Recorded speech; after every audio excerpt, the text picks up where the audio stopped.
What's going on, people? Alex Thorn here, and this time I am doing another unboxing video, a reaction video to a mystery box sent to me by one of the awesome subscribers, Stoverload. Speaking of Stoverload, even though I have this camera on, this is the Stoverload Music Podcast shirt that he once upon a time sent me.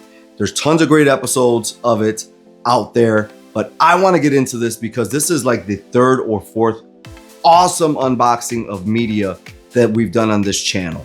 So let's get to it. We're going to use Black Legion to start this up. Got this one recording. Let's open this up. Boom. Pop it open. You know, these are always so fun because I never know what I'm going to get in here.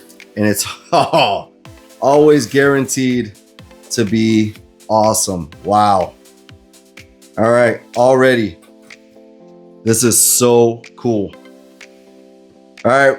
Tons of VHS. So let's get started with the very first one being The Lost World Jurassic Park. A extra cover because there was a lenticular part that came in this. One day I'll find that. Thank you so much for that. We're going to keep it going here with Jurassic Park 3 VHS. Now, again, I'm a huge VHS lover. Not so big on DVD unless it's not out on Blu-ray or whatever else. But when it comes to these movies, I feel like you can't go wrong with them on any format whatsoever. Whether it's VHS, DVD, Blu-ray, or 4K, these movies were just awesome. I have seen every Jurassic Park movie in the theater, except for the previous one that we just talked about, The Lost World. Jurassic Park 3 holds a special place in my heart because it was where me and a cousin of mine, who we were kind of estranged for many, many years, got together to, one and only time ever, go out and break bread, have a good time, watch a movie, and that symbolizes this for me. Jurassic Park 3 is an awesome memory, and it's actually one of the ones that ranks higher on my list of Jurassic Park movies. Very cool. My favorite actor of all time, Eddie Murphy. We've got Beverly Hills Cop 1 and 2 here, and I absolutely love these two movies. The third one is even a favorite of mine. I don't have an issue with the third one whatsoever. Very cool to have these original ones. I've come across these over the years, but these are going to stick in my collection because why not? I was a Jim Carrey fan like everybody in the 90s. Maybe not so much in the later years, but in the 90s, Jim Carrey was just awesome. And him coming off of In Living Color and then having the hit Ace Ventura and Ace Ventura 2, When Nature Calls. These were awesome. I remember my uncle having a huge affinity for Ace Ventura Part 1. And I personally had a huge affinity for Ace Ventura Part 2, When Nature Calls. It was a staple in my household with my mother. Jim Carrey hit it out the park there, and I don't even know if he's ever gotten bigger than he did with the Ace Ventura movies. One of my favorites of all time. I believe I still have it. If I don't, I have it now again. But Ghost. Ghost, starring Patrick Swayze, Demi Moore, and Whoopi Goldberg, has always been a favorite of mine. This was non-stop playing on HBO back in the day. You could not get away from this movie. And with all the heat that Whoopi Goldberg may have today, back in the 90s, we loved Whoopi. And whenever I watch it, I absolutely love this movie. All right. We've got Daryl Hannah in the Clan of the Cave Bear. I've never seen this one. I've never seen this one at all. Never been a big Daryl Hannah fan. Well, now that I look at her face, I do remember seeing her in commercials for movies and saying that she was a pretty woman. But this is interesting. I've never seen this one. Thank you so much for this, Stover. Here goes one that I've never seen that is getting some traction now because of the next Netflix edition. I did a trailer reaction for it here. But Mary Shelley's Frankenstein. starring Robert De Niro and Kenneth Branagh. Very cool. Never saw this. Like, the only Frankenstein I've ever acknowledged really was the original Frankenstein, the movie Monsters one. It was so iconic in my household. My another uncle, not the same one that loved Ace Ventura or Star Trek, he loved the old movie monster movies, and newer Frankenstein movie didn't have a chance against that, but I still absolutely loved it.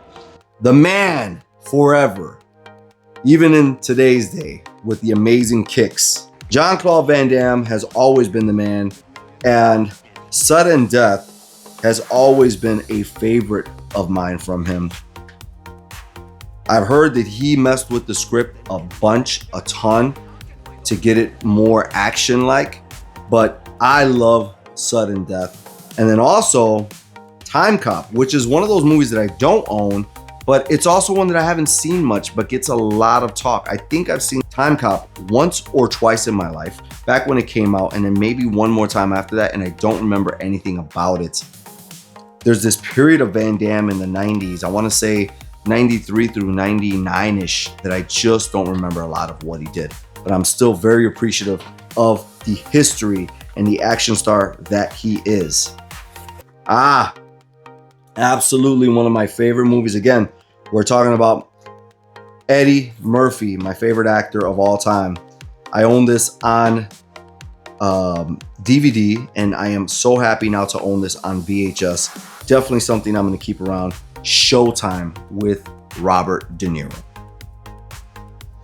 Eddie at this point was not the Eddie of old, but he was still turning out movies that were just as good as his old movies. I just feel like Hollywood felt he was passé or something like that, but I never felt that about Eddie. I think Eddie is an absolute gold genius in this movie, and Robert De Niro plays well next to him.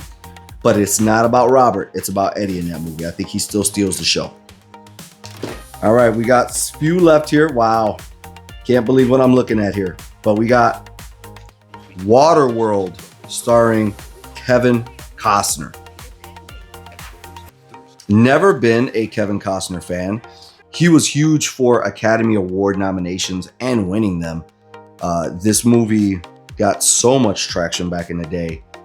Waterworld was huge. Look at a 10 plus, one of the best movies of the year. It's one of those time period movies. I'm not a big fan of those, but I will give it a chance. I never gave it a chance in the past. I will give it a chance now. Thank you so much for that film. Dante's Peak, starring Linda Hamilton and Pierce Brosnan. Now, again, this is a movie that I remember it coming out. While somebody did not be kind and rewind on this one. But nonetheless, Dante's Peak, I remember wanting to watch it because of Linda Hamilton, always being a fan of hers from Terminator and Children of the Corn, as well as Beauty and the Beast, the TV show. But Pierce Brosnan was kind of a turnoff to me because of his accent. Just was never a big fan of that. But I will give it a shot now in the next coming months because I am interested in watching things that I didn't get to watch when I was a kid. Of course, the late, great, the man, the myth, forever in my heart and soul, Hulk Hogan with Mr. Nanny. This VHS box right here has such a story to it. You can tell because this is not in the greatest of conditions. Wow, look at that. Even on the inside, kind of just falling apart there. This must have belonged to a household with a bunch of kids. Mr. Nanny was right in between that cusp of Hogan leaving the WWF to go straight to Hollywood, but then ended up being in the WCW. Quick little fact, notion, little quiz topic here. But Brutus the Barber Beefcake appears as the Zodiac in the opening scenes of this film a full year before he ever becomes the Zodiac in WCW. Huge fan of Mr. Nanny, proud to have it now. All right, wow, we've got Robert De Niro, Nick Nolte, and Jessica Lange in Cape Fear. I think I recall, look at, we got Juliette Lewis in this. She would be my biggest reason to watch this. This is a 1991 film. I think the thing that I'm happiest to see about this is an original. This doesn't look like a re-release. And this box is clean of Cape Fear. Yet another movie that's, I remember seeing the trailers for. At this point, I'm 5 years old. I still remember the trailers for this. I remember the poster for this at my local video store called Freddy's Video. And, you know, it was just not anything I was interested in at the time. It says, Sam Bowden has always provided for his family's future, but the past is coming back to haunt them. I dig it. I'm going to give this one a shot. Very interested, mostly for Juliette Lewis because she is an underrated actress. Now, what I'm seeing in here right now is absolutely awesome. We got 4 VHS tapes that all have a certain thing in common. And I'm going to pull those out for you right now. I can't believe he got these for me. These are awesome. We're talking about Amityville Horror, the original. We're talking about Amityville, the new generation. Oh, Amityville 2, The Possession. In my opinion, the best Amityville ever. And then we have Amityville Evil Escapes. Now, I'm going to tell you right now, I don't believe I've ever seen Evil Escapes. And I may have seen A New Generation. I am not sure of that. I wonder if this is the one with the clock. I remember something with an evil clock or something like that, but thank you so much, Stover, because Amityville 1, 2, and I don't even know what numbers A New Generation and Evil Escapes are, but these movies, to have them in my collection, these ain't going nowhere, brother. These are awesome. Thank you so much. All right, we're done with the DVD portion of this box. What we got now is, I'm sorry, we're done with the VHS portion of this box, is what I meant to say. What we have now is a custom DVD of Trick or Treat. Now, I reviewed this movie for a Does It Hold Up on this channel last year. Always on the hunt for a good deal for the Arrow release of this film. But I know exactly who this DVD is going to go to, and that's my guitarist, JC Matias. He is a badass guitarist. This is his favorite movie and soundtrack of all time. This is going to be for him. JC Matias of Broken Thorn, this is coming home to you pretty soon, brother. Ah, we've got a cassette tape. Now, mind you, I do still have a genuine cassette player, so I can put my earphones to it. We've got Paula Abdul, Forever Your Girl. You know, she was the shit, man. She was awesome back in the day. I love cassettes. I love just the thought of physical media. Can't go wrong with Paula Abdul, man. Let's see what else we got here. We got a cassette single, it looks like. For the Three Musketeers, All for Love from Bryan Adams, Rod Stewart and Sting. Oh my God. Look at Rod Stewart back there trying to be hip in the 90s. All for Love instrumental version on one side and All for Love LP version on the other side. Look at this. Cassette singles. That is fucking awesome. What else do we have? Oh my God. We got Lita Ford. Lita with the band, or I'm sorry, the band Lita Ford with the cassette Lita. I've never actually owned this cassette. I want to say back in the day I had the record. Wow. Look at this. You just cannot get, you can't get inserts like this in digital music. You know what I mean? You just can't get it. You got all the lyrics here. You've got the art in the middle. You get Lita, which you can put that in your locker. If you were in high school, you could put that on the wall. You could put that on the insert of your track, you know, your folder. That is awesome, man. Let's see, we got some cards here. Batman cards. We got Robin Earth 22. We got Nightwing from DC vs. Vampires. Nightwing Death in the Family. Ooh, Joker DC vs. Vampires. That looks great. Superman DC vs. Vampires. We got Dark Flash from Dark Multiverse. Dark Flash from Speed Metal. That freaking looks amazing. And then we've got Shazam DC vs. Vampires. I'm a huge fan of the McFarlane toys of DC. Huge fan of Nightwing, the right Joker, the right Superman, and of course Batman. You just cannot go wrong with it. Thank you so much. These are so cool. He knows I collect these. That's awesome to have. We've got some DVDs, some more in here. What do we got? Batteries not included. Sealed. Steven Spielberg presents a Matthew Robbins film.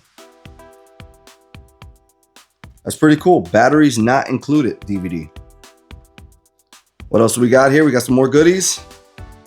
I just bought this movie on digital, and it's going to be so much better to have it in real life, physical media. King Kong Lives. This movie to me is so much better. The remake of King Kong that came out in 1976, King Kong Lives, came out, I think, in 86, 10 years later.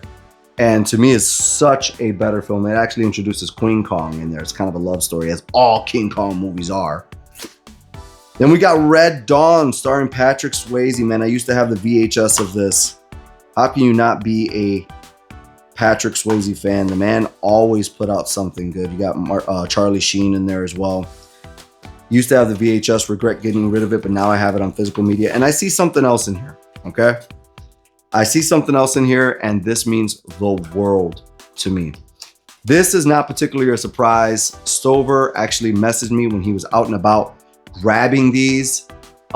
He took a picture and said, hey, Ben, I know you're a huge fan of Hulk Hogan, old school WWF. Do you see anything you like? I had to say, yes, pick these up.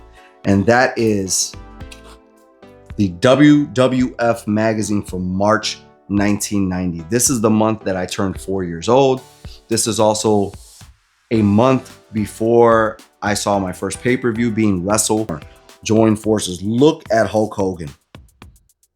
You had no choice but to be enamored with guys like Hogan, Warrior, Savage, Bossman, the Legion of Doom, and so many more. Texas Tornado back then.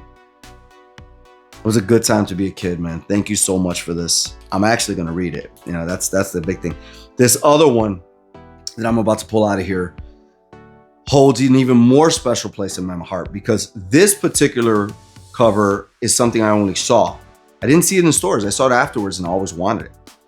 This magazine right here that I'm about to pull out, I actually owned as a child. And to see it, that I can have it now in such good condition, is incredible.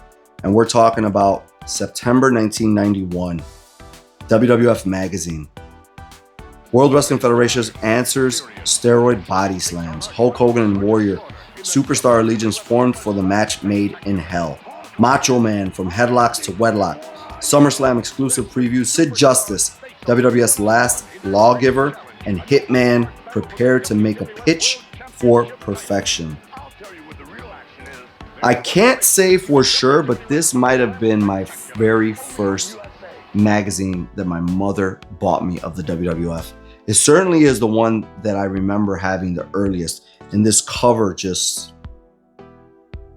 man, what an awesome thing. It goes back to what I said about the previous one right here, is that how could you not have been a child and been enamored with these larger than life people? You did not walk down the street and see people who looked like Hulk Hogan, like Ultimate Warrior. But when you looked on TV, you saw them, and it was just another experience, man. Thank you so much for all of these goodies. It is awesome. I can't thank you enough, Stover. You have got a case and a box coming your way as well, a special goodie for sending so much stuff. And if you want to send me a mystery box filled with media, reach out to me via Instagram, Facebook, or Twitter. It's Ultimate Thorn across all three. That's my handle. If you want to reach out via the Thorn Theater handles, you can do that as well. We'll swap messages and you can go ahead and send me a box, and I will get not only your name out here, but I will film it and we will do yet another mystery unboxing, media mystery unboxing on this channel. Guys, you know what I got to do? I'm Alex Thorn. I got to rock out, watch some movies, and review them for you.